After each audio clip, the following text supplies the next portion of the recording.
Hello. Do you remember this story from yesterday? I'm certainly aware of what has happened with Jamal Khashoggi, and I think it's terrible.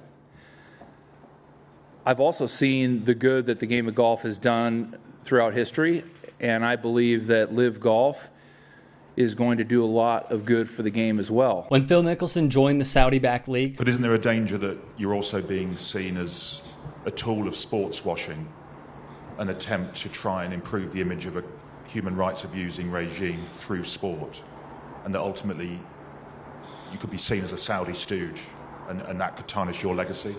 Is that you comfortable with that? And gave his well-coached lines over and over again. I said earlier, I don't condone human rights violations. I don't know how I can be any more clear. I understand your question. But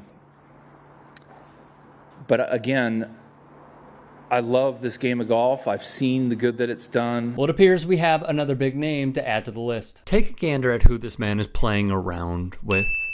An insurrectionist, pro-white supremacist, science-denying, coup-loving con-man, bigot, power-hungry madman. Who is that person? What's up, Trump golf family? That would be this guy, Bryson DeChambeau. Not only do they golf together, they FaceTime together. Maybe in the near future, they'll write love letters to one another like Trump and North Korean dictator Kim Jong-un do from time to time. The Trump connection between these two is strong. When DeChambeau won the U.S. Open, there he was celebrating with Eric Trump, who said this of Black Lives Matter protesters. You know, we're going to keep the moral fabric of this country because when you watch the nonsense on TV, when you see these animals literally taking over our cities. No problem for Bryson, none at all. 3 months after Jamal Khashoggi's murder via the dismembering of his body with a bone saw, DeChambeau got in front of a microphone and said, "I think it's amazing what Saudi Arabia is doing." On the Trump website, DeChambeau said, "I am extremely honored to represent Trump Golf and have the relationship with the Trump organization that I have.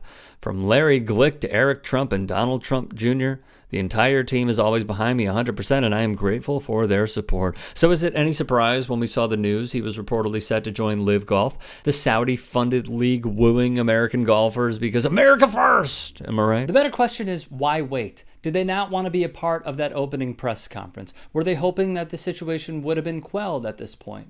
Maybe. DeChambeau and fellow American Patrick Reed are expected to make their LIV Golf debut on June 30th in an event outside Portland, Oregon. So far in 2022, both players have struggled. DeChambeau has missed the cut in 4 of his last 5 tournaments, while Reed has missed the cut or finished outside the top 25 in 12 of the 14 events he has entered. Both players are expected to compete in next week's U.S. Open in the suburbs of Boston. The United States Golf Association, which conducts the U.S. Open, said on Tuesday that players associated with the LIV Golf circuit who had already qualified for the U.S. Open, which includes DeChambeau and Reed, would be permitted to play. One man who would directly benefit from all this, that would be Donald Trump, who will host 2 tournaments via the Saudis.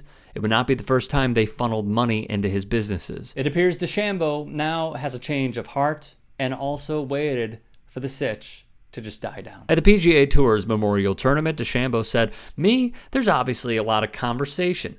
For me, I personally don't think that at this point in time, I'm in a place in my career where I can risk things like that. Former golfer turned media man Brandel Chambly put it rather bluntly. To turn a blind eye to the butchering of a media member in some way euphemizes the egregious atrocity that not only took place with the Jamal Khashoggi murder, but what goes on there all the time, he said on the Golf Channel. By participating, the players are ventriloquists for this abhorrent, reprehensible regime. I cannot imagine what economic incentive it would take to get me to go to a place that is so egregiously on the wrong side of human rights.